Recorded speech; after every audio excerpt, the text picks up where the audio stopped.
एक बूढ़ी माँ की दर्द भरी कहानी। कहानी बूढ़ी माँ का दर्द।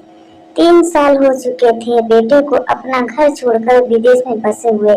इन 3 साल में बूढ़ी माँ और ज्यादा बूढ़ी हो गई थी। 75 वर्ष की उम्र में सुलोचना देवी की याददाश्त काफी कमजोर होती जा रही थी। उन्हें रोजमर्रा की चीजें याद न रहती, लेकिन जो उन्हें हमेशा याद रहता उनका बेटा। दिन हो या रात, एक बार विदेश से फोन आया। एक पल भी ऐसा न होता जब उन्हें अपने बेटे की याद न आती। अनिल बोल रहा हूँ, तुम्हारा बेटा। कैसी हो माँ? मैं अभी ठीक हूँ बेटा। तुम, बहू और मेरा पोता कैसा है? माँ ने पूछा। सब अच्छे हैं माँ, मैं अगले हफ्ते गाँव आ रहा हूँ। माँ तुम्हें लेने अब हम सब साथ में ही लंदन में रहेंगे। माँ तुम्हारी बहू कह रही थी माँ को यहाँ पर लेकर आओ, बेचारी अकेली वहाँ परेशान होगी। बेटे ने कहा, मुझे ज्यादा दिन छुट्टियाँ नहीं है।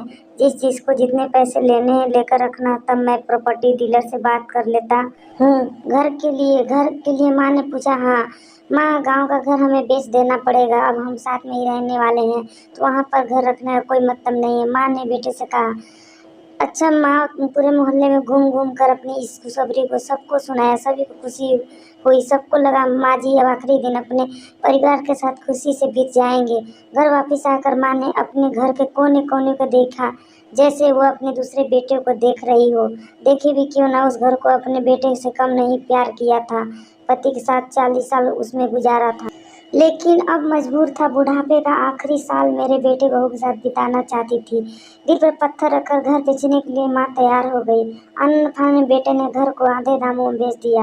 माँ ने ज्यादा नहीं, लेकिन जिन चीजों को से दिल लगा था उन चीजों को समेटा और बेटे के साथ टैक्सी में बैठकर एयरपोर्ट के लिए चल गई।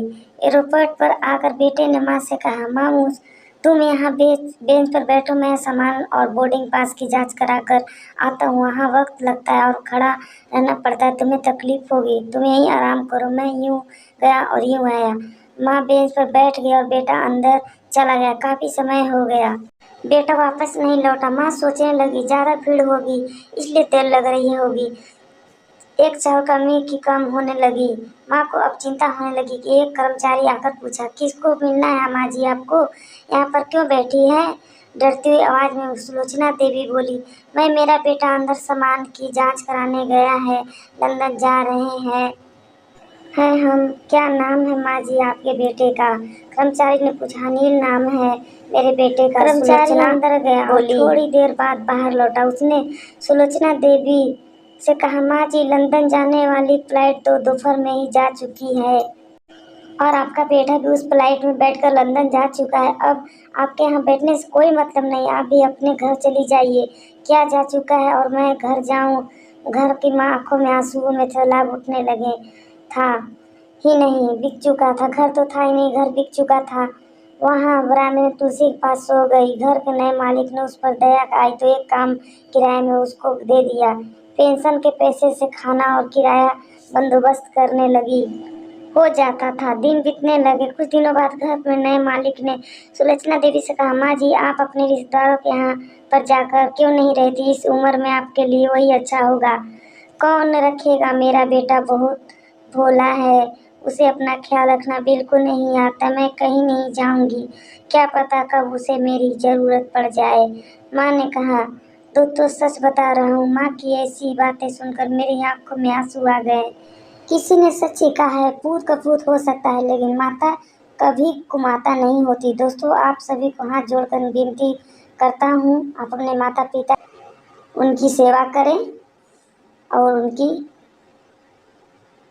उनके साथ बुरा बर्ताव ना करें। दोस्तों, उम्मीद करती हूँ आज की ये कहानी आपको अच्छी लगी होगी। अच्छी लगे तो वीडियो को लाइक एंड चैनल को सब्सक्राइब करें और ज़्यादा से ज़्यादा लोगों में शेयर करें। कमेंट करके ज़रूर बताइएगा आपको ये कहानी कैसी लगी।